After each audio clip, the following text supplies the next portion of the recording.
Hey there, I'm Alan Firstenberg. And I'm Mark Tucker. Welcome to Two Voice Devs. Two Voice Devs.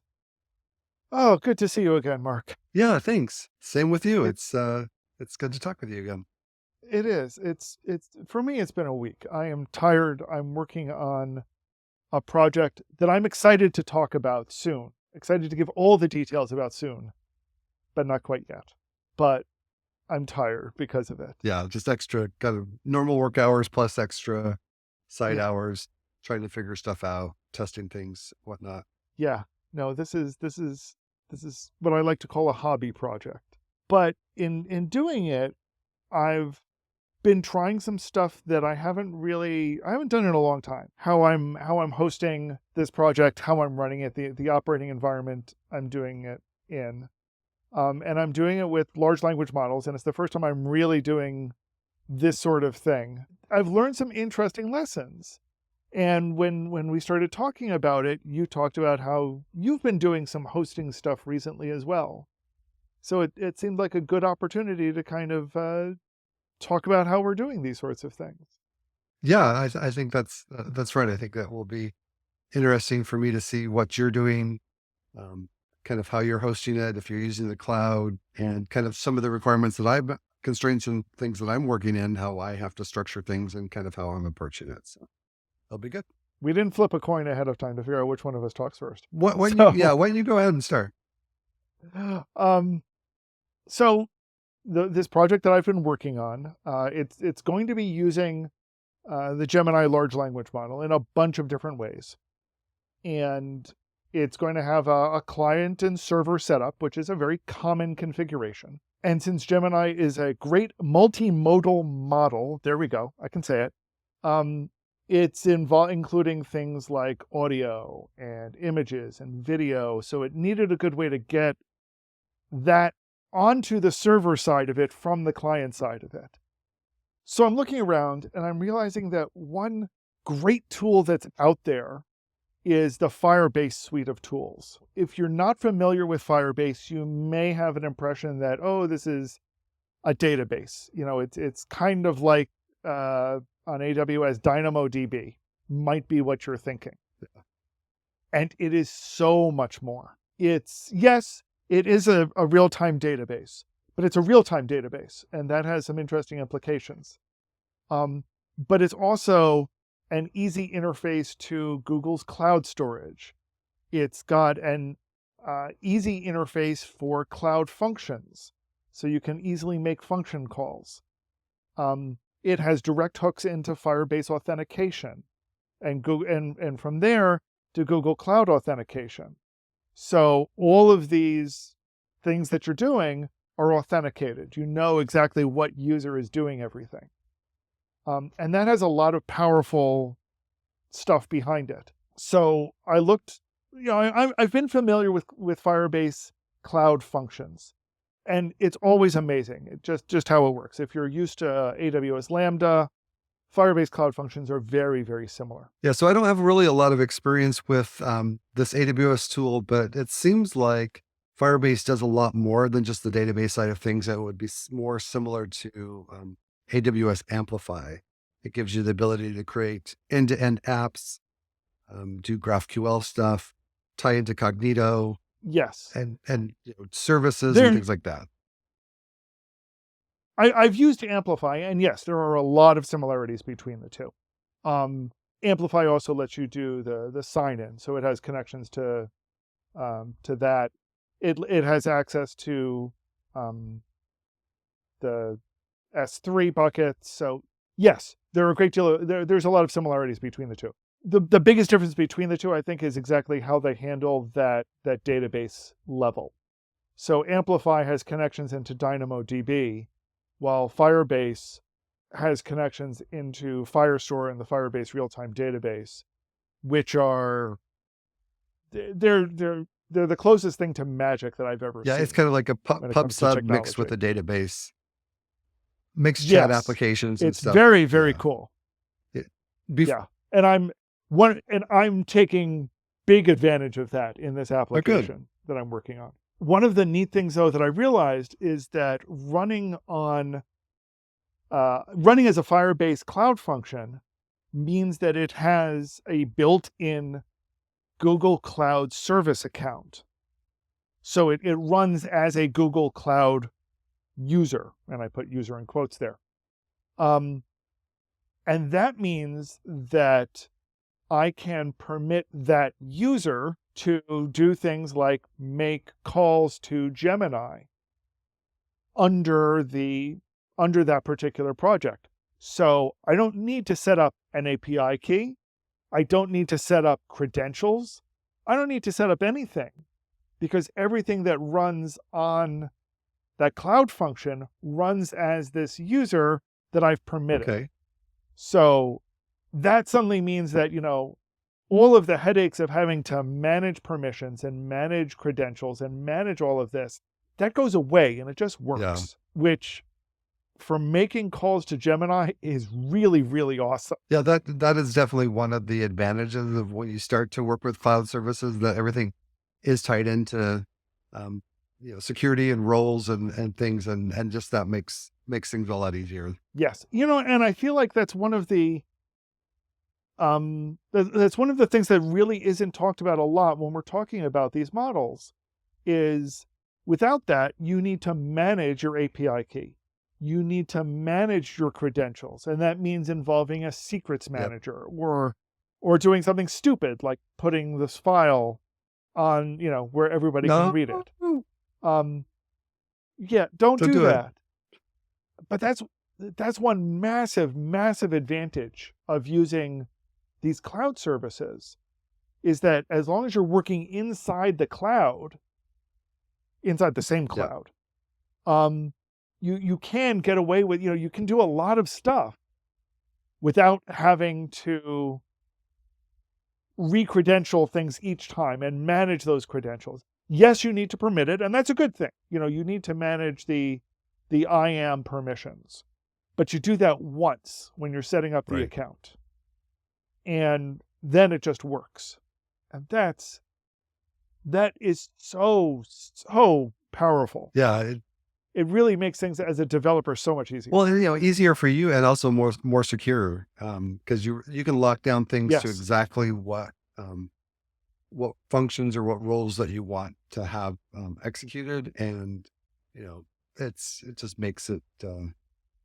You can throttle things. There's lots of different things that you can do once you start having this ability to have things on the server and different types of permissions. So and I think as we move towards, as we think about which model do we choose, which operating environment do we choose, I think that's an important consideration, because using things like AI Studio has an API key, using OpenAI has an API key, and okay, that's fine.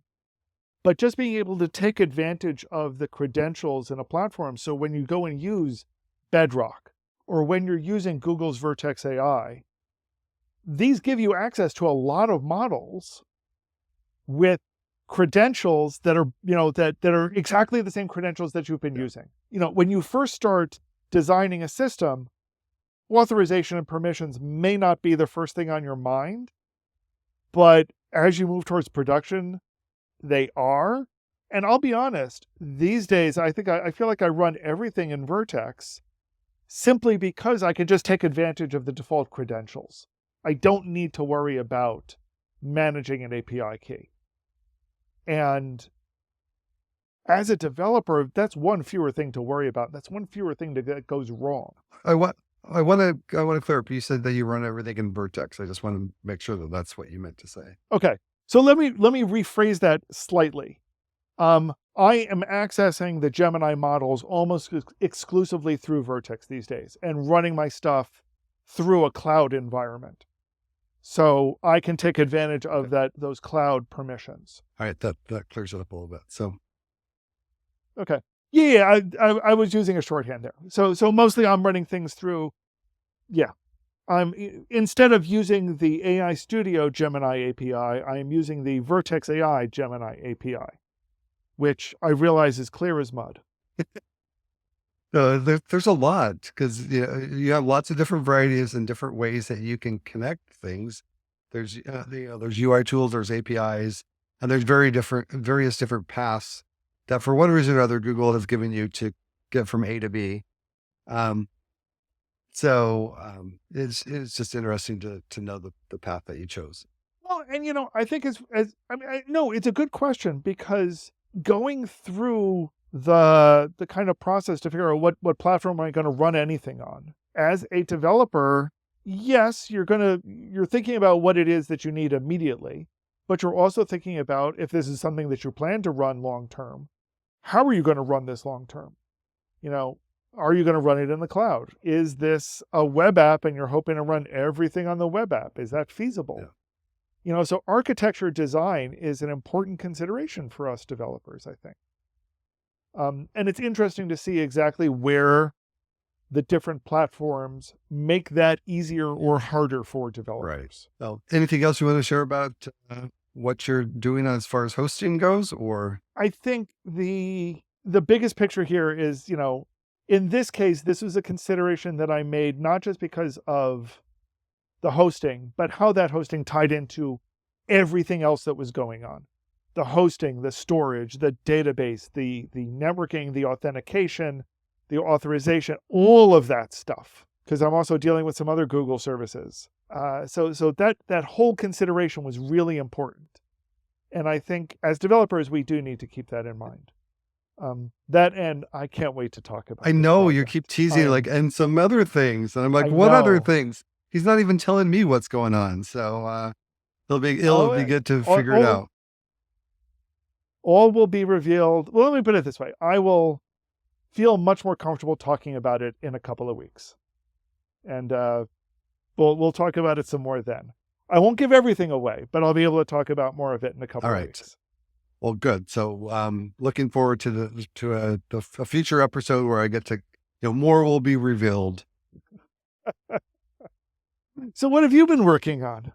So I'm working more in kind of the classic NLU space where we talked about. So doing different models from Hugging Face, Mm-hmm. hosting them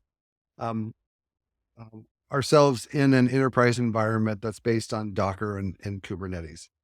So it might be, it's quite a bit different than the approach that you're taking, but there's specific reasons, constraints of why the environment that we're working in is doing that. But one of the things that I've needed to do recently is just really ramp up on my Python. I've dabbled a little bit in here, and I've gotten lots of experience in lots of different programming Ooh. languages. Um, and it's just, I just haven't jumped in. So I've been able to like look at code from Python and like, oh, okay, this is like this, and this is like that. But there's only so much you can do of like, this looks like this other thing.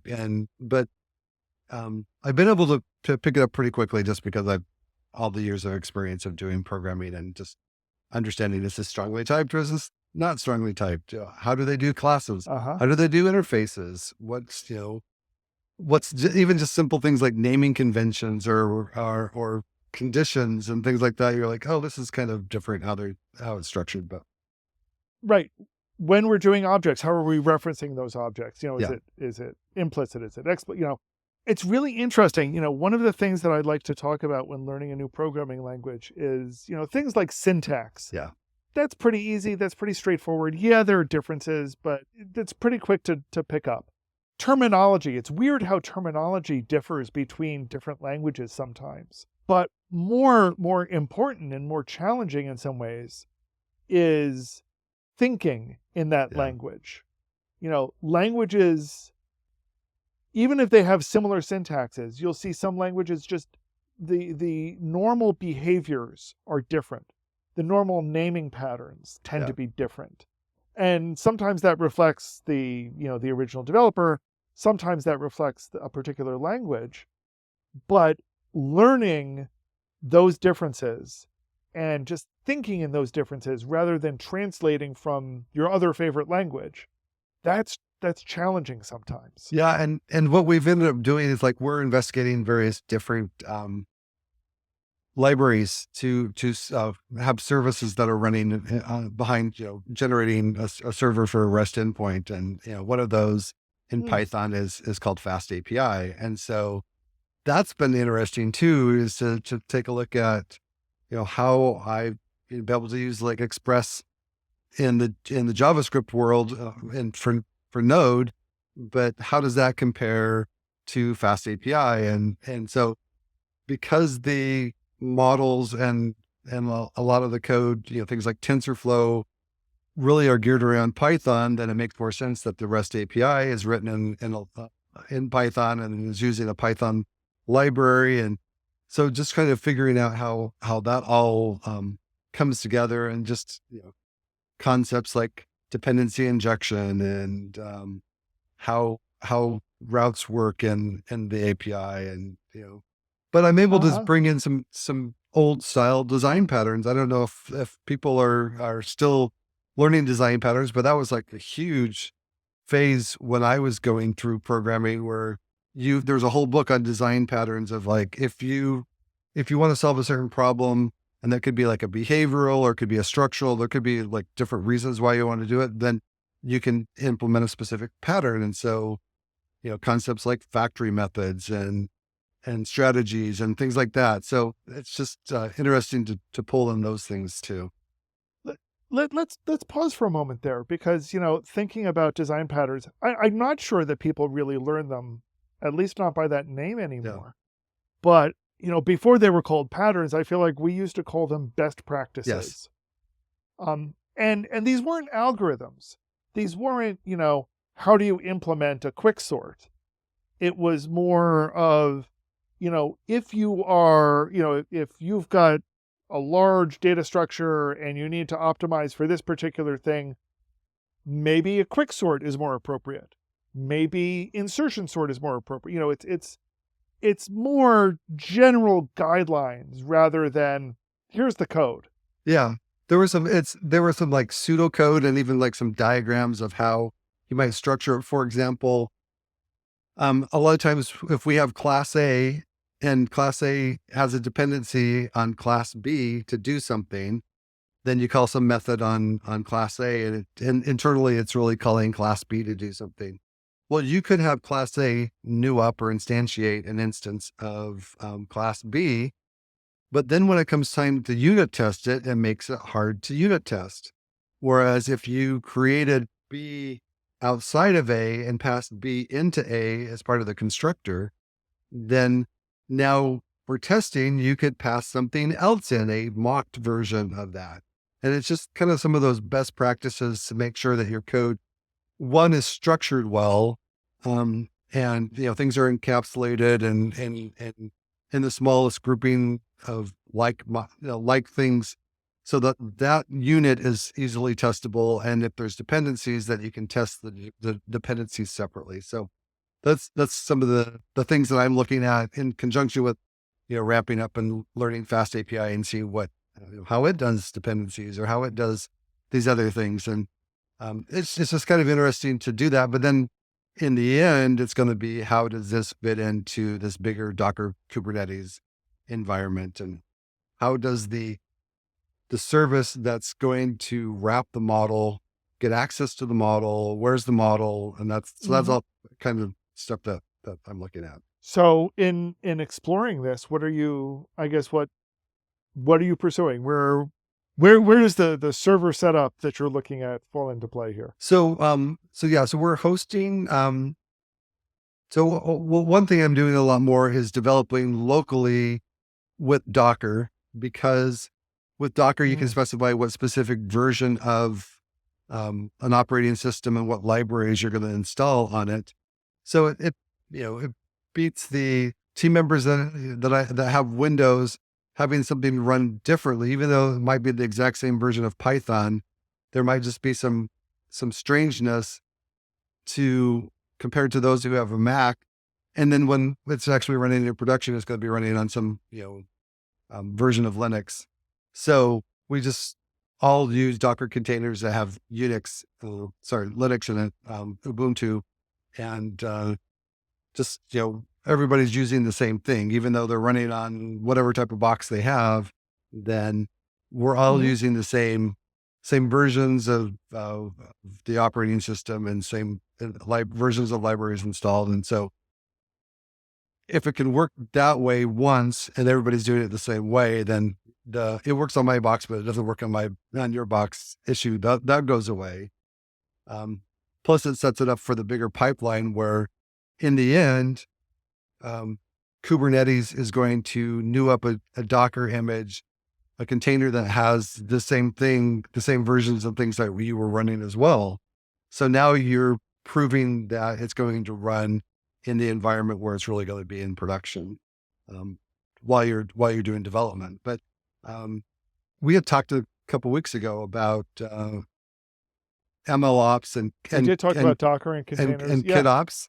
So that's kind of where something else we're pushing is that when um, when your service starts up in Kubernetes, it creates a container that then starts up your Docker image. Well, the the service assumes that the model is on the file system in a specific location, but you don't really necessarily want to package the model with the service because maybe you want to deploy the model, new versions of the model separately, and the code from the service really hasn't changed. You don't really want to bake those things into each other. So that's where Uh huh. KitOps is coming into play, where we can train a fine-tuned model and push that to some registry, and then when Kubernetes starts up these pods, that is the thing that's going to run these containers where these Docker images are going to be running.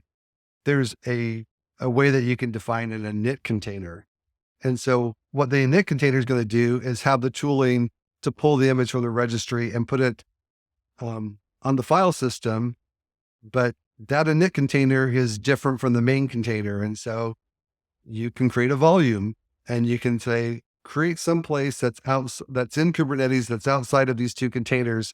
That is the empty place where things going to get put. So the init container is going to pull down the model, put it in a certain location. And then when the service starts up, it's going to say, use a map to that same volume and say, oh, here it is. And then load up the model from there. So we're looking at kind of how that all You fits know, together. this was one of my concerns way back when I started looking at Docker. Was that I was asking questions like, well, okay, it's pretty normal for me to be deploying new versions of a software that really is the same software, just the configuration file has changed. Yeah. And as I was running it then, it was easy for me to do things like go onto the server, make the configuration file change, restart the service, and then make sure that, what I've checked in has the correct version of it. So doing a nice hot fix like that. And I couldn't at the time get a straight answer for how Docker would handle that sort of thing. So it's good to hear that there is a way to kind of say, yeah, your configuration can live separately and you can manage the two differently. Yeah. And that's okay. Yeah. And especially in an enterprise environment, at least the way that we're doing it, where I'm at is that, there are other tools, like I think it's HashiCorp is the name of the company, and they've got a tool called Console and a separate tool called Vault. So Console is kind of a place where you put configuration things that's separate from the running code, and then you can set up Kubernetes to pull in and access it. And the way that it actually works for how I do it is that all my configurations are pretty much what would be environment variables. And so even though it's pulling it from console, when the service starts up, it runs it through this tool that makes it look like all those things are actually environment variables. So then in my code, I just treat them like environment variables. And Yeah. then the place where you keep secrets is obviously in the vault. And so there are other tools. The vault is also a place where you can put things, but you'd put like API keys or encryption keys and Right. things like that you don't want anybody else to have access to. But once again, it's when it starts up, it's able to pull those things down with the proper credentials and then start it up. And so that when your container starts up and your code starts to run, it just accesses things from environment variables. Makes sense. And that actually kind of goes back to what we were talking about earlier, what I was saying earlier about needing to manage API keys and Yep. needing to manage credentials and, all of that, and how if you can avoid it, that saves you a lot of security headaches. Yeah. And then like, like once again, in like a enterprise organization, like where I'm at, then you've got your dev environment and you've got your staging and you have your production. And as it starts to get more up and up, then all of a sudden you don't have any access to create entries in console or vault directly. You have to provide instructions for somebody else, so the Uh-huh. environment just starts getting locked down more and more. Um, and then you handle it through some sort of a ticketing process and a review before the changes actually happen. Two very different environments. Although, truth be told, Firebase Functions is implemented on top of Google Cloud Run, which is implemented on top of Kubernetes. Yeah. So, that just hides a lot of that Yeah. from you. But fundamentally, these containers are really where everything is running these days. Yeah. So if if you haven't looked into Docker or containers and kind of what they might do for you, then it's pretty fascinating stuff.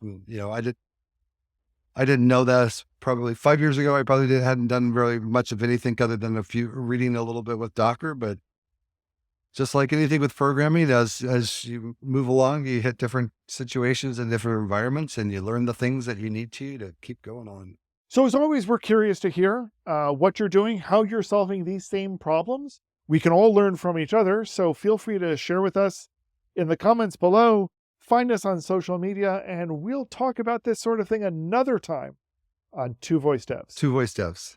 Thank you very much, Alan. Thank you, Mark. Have a great week. All right, you too.